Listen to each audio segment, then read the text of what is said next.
காலந்தோறும் இந்திய பெண்களின் நிலை. 8th social science book. Periyar Evera. இது அடுத்த பகுதி. போன வீடியோவில் அடுத்த பகுதி. பெரியார் ஈவேரா தமிழ்நாட்டின் மிகச்சிறந்த சமூக சீர்திருத்தவாதிகளில் ஒருவராவார். இவர் பெண் கல்வி, விதவை மறுமணம் மற்றும் கலப்பு திருமணம் ஆகியவற்றை ஆதரித்தார்.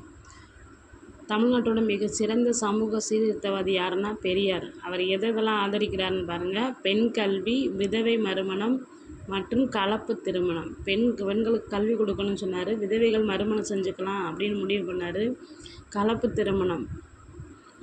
திருமணம் செஞ்சுக்கலாம். இந்த 3 கொள்கை அடிப்படையாக வச்சு போராடி அதுக்கு ஆதரவு கொடுத்தவர் யாருன்னா பெரியார் ஆகியவற்றை ஆதரித்தார். மேலும் குழந்தை திருமணம், சின்ன வயசுலேயே பெண்களை திருமணம் செய்யக்கூடாது அப்படின்னு அந்த இயக்கத்துக்கு எதிராக எதிர்த்து நின்றவர் ஈவேரா பெரியார்.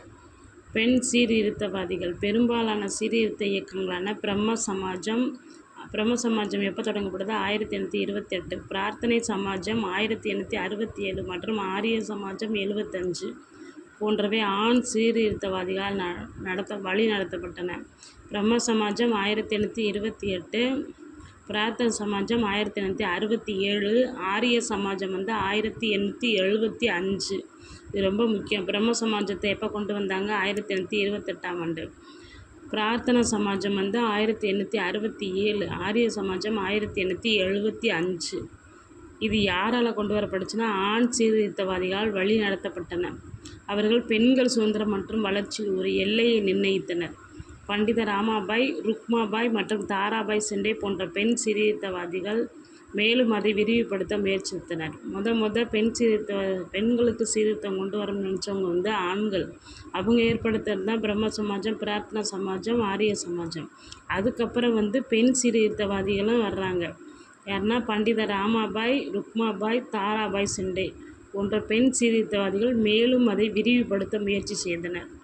1889 இந்து விதவைகளுக்காக சாரதா சதன் கற்றல் இல்லம். சாரதா சதன்னா அதனோட பேர் கற்றல் இல்லம். எப்போ இந்து விதவைகளுக்காக கொண்டு வரப்பட்டதுன்னா 1889 எனும் அமைப்பினை பண்டித ராமாபாய் பம்பாயில் தொடங்கினார். அப்போ பண்டித ராமாபாய் இந்து விதவைகளுக்காக ஒரு அமைப்பு தோன்றாங்க. அதனோட பேர் சாரதா சதன் கற்றல் இல்லம். எந்த வருஷம்னா 1889. பின்னர் அது பூனாவுக்கு மாற்றப்பட்டது. ஆரம்பத்தில் பண்டித ராமாபாய் சாரதா சதன் கற்றல் இல்லம்ன்றத இந்து விதவைகளுக்காக தொடங்குறாங்க. எங்கே? பம்பாயில் 1889. அதுக்கப்புறம் அது எங்கே மாற்றப்படுதுன்னா பூனாவில். அவரது முயற்சிகளிலே மகத்தானது. இந்தியாவில் விதவைகளுக்கு முதலில் கல்வி புகட்ட மேற்கொண்டதாகும். இந்தியாவிலே கல்வி புகட்ட ஏற்படுத்தப்பட்ட அமைப்பு தான் இந்த சாரதா சதன். ஏற்படுத்தினவர் பண்டித ராமாபாய். எந்த ஆண்டு? 1889. சாரதா சதன் அதனோட பேர் என்னென்னா கற்றல் இல்லம். ஆரம்பத்தில் பம்பாயில் ஆரம்பிக்கிறாங்க. அதுக்கப்புறம் பூனாவுக்கு மாற்றப்படுது. இந்து பெண்களுக்காக கல்வி கொடுக்க அமைக்கப்பட்ட ஒரே இல்லம் ஒரே கற்றல் இல்லம் சாரதா சதன். மேலும் சென்னையில் பிரம்மஞான சபை, தியாசபிகல் சங்கம் நிறுவப்பட்டது. டாக்டர் அன்னிபெசன்ட் அம்மையார் ஐரோப்பாவிலிருந்து வருகை தந்து அவற்றில் இணைந்தார்.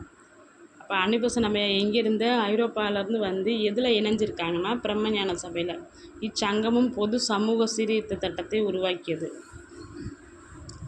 இந்த பிரம்மஞான சபையும் என்ன சட்டத்தை கொண்டு வந்துச்சுன்னா பொது சமூக சீர்திருத்த சட்டம். பெரியாரின் கருத்துக்களால் மிகவும் கவரப்பட்ட மற்றொரு சீர்திருத்தவாதி டாக்டர் எஸ். தர்மாம்பாள்.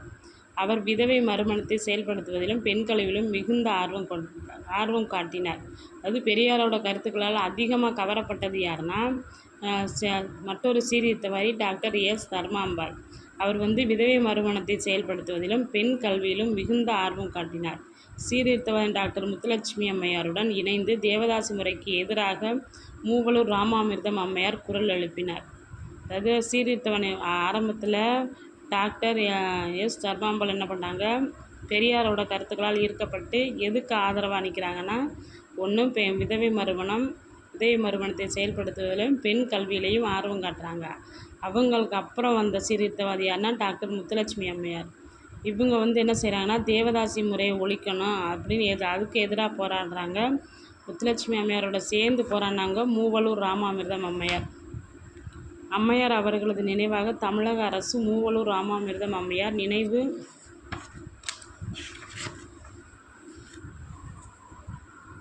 நினைவு உதவி திட்டத்தை தொடங்கியது. இந்த சமூக நலத்திட்டம் மூலம் ஏழை பெண்களுக்கு நிதி உதவி வழங்கப்படுகிறது. இவ்வாறாக தங்களின் உரிமைகளை வென்றெடுப்பதற்காக பெண் சீர்திருத்தவாதிகளும் பெரும் பங்காற்றியுள்ளனர். தங்களின் நலன்களை பாதுகாத்துக் கொள்வதற்காக தங்களுக்கானதொரு சங்கம் நிறுவப்படுவதன் அவசியத்தை புகழ்பெற்ற பெண்கள் உணர்ந்தனர். இதன் விளைவாக இந்தியாவில் இந்திய பெண்கள் சங்கம், தேசிய பெண்கள் ஆணையம் மற்றும் அகில இந்திய பெண்கள் மாநாடு போன்ற 3 மிகப்பெரிய பெண்கள் அமைப்புகள் நிறுவப்பட்டது. விடுதலை இயக்கத்தில் பெண்கள். தொடக்ககால காலனி எதிர்ப்பு போராட்டத்தில் பெண்கள் பல்வேறு வகைகளில் முக்கிய பங்காற்றினர். சிவகங்கையின் வேலுநாச்சியார் ஆங்கிலேயருக்கு எதிராக வீரதீரமாக போரிட்டு சிவகங்கையில் தனது ஆட்சியை மீட்டெடுத்தார்.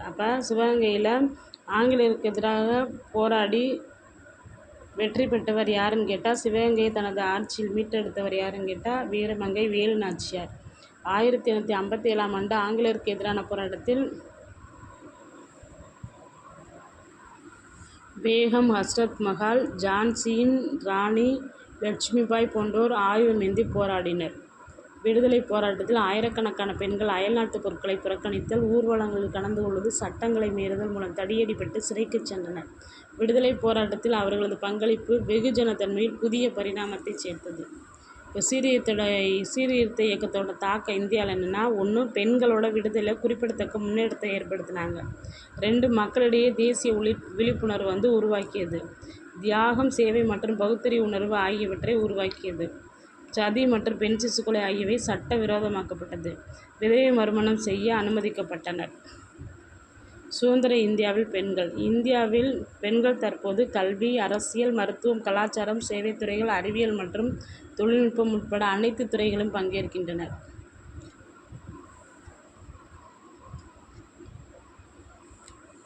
பின்வரும் சட்டங்கள் திருமணம், தத்தெடுப்பு, வாரிசு போன்ற பெண்களின் நிலையை மேம்படுத்தியுள்ளது. வங்காள ஒழுங்குமுறை சட்டம் 1804. வங்காள ஒழுங்குமுறை சட்டம் எதனை பண்ணுச்சுன்னா, பெண் சிசு கொலை சட்ட விரோதமானது என அறிவித்தது. பெண் சிசு கொலையே சட்ட விரோதமானது என அறிவித்த சட்டம் வங்காள ஒழுங்குமுறை சட்டம். கொண்டு வரப்பட்ட ஆண்டு 1804. ஒழுங்குமுறை சட்டம் 21 கொண்டு வரப்பட்டது 1804ஆம் ஆண்டு வங்காள ஒழுங்குமுறை. அடுத்து ஒழுங்குமுறை சட்டம் 1829 ஒழுங்குமுறை 17வது பகுதி 1829 சதி எனும் பழக்கம் சட்டவிரோதமானது என அறிவிக்கப்பட்டது. அடுத்து விந்து விதவைகள் மறுமண சட்டம் கொண்டு வரப்பட்ட ஆண்டு 1856 விதவைகளை மறுமணம் செய்ய அனுமதித்தது. உள்நாட்டு திருமண சட்டம் 1872 குழந்தை திருமணம் தடை செய்யப்பட்டது. சாரதா சட்டம் 1930 சிறுவர்கள் சிறுமிகளுக்கான திருமண வயது உயர்த்தப்பட்டது சாரதா சட்டத்தின் மூலம். தேவதாசி ஒழிப்பு சட்டம் 1947 தேவதாசி முறையை ஒழித்தது. வங்காள ஒழுங்குமுறை சட்டம் 21 பெண் சிசு கொலை சட்டவிரோதம் என சொல்லிச்சு. ஒழுங்குமுறை சட்டம் 1829 என்ன பண்ணுச்சுன்னா, சதி என்னும் பழக்கம் சட்ட விரோதமாக அறிவிக்கப்பட்டது. இந்து விதவைகள் மறுமண சட்டம் 1856ஆம் ஆண்டு கொண்டு வரப்பட்டது. இது விதவைகளை மறுமணம் செய்ய அனுமதித்தது. உள்நாட்டு திருமண சட்டம் 1872 குழந்தை திருமணத்தை தடை செய்யப்பட்டது. சாரதா சட்டம் 1930 சிறுவர்கள் சிறுமிகளுக்கான திருமண வயதை உயர்த்தியது சாரதா சட்டம். தேவதாசி ஒழிப்பு சட்டம் 1947 தேவதாசி முறையை ஒழித்தது. இந்திய அரசியலமைப்பு பிரிவு 14 சம வாய்ப்பு மற்றும் சம வேலைக்கு சம ஊதியம் என உத்தரவாதம் அளிக்கிறது. பெண்களுக்கு அதிகாரம் அளிப்பதற்கான தேசிய கொள்கையானது தேசிய கல்விக் கொள்கை 1986 கீழ் நிறைவேற்றப்பட்டது. புதிதாக தொடங்கப்பட்ட மகிழா சமக்கியா எனும் திட்டமானது பெண்களுக்கு அதிகாரம் அளிப்பதில் முக்கிய கவனம் செலுத்தியது.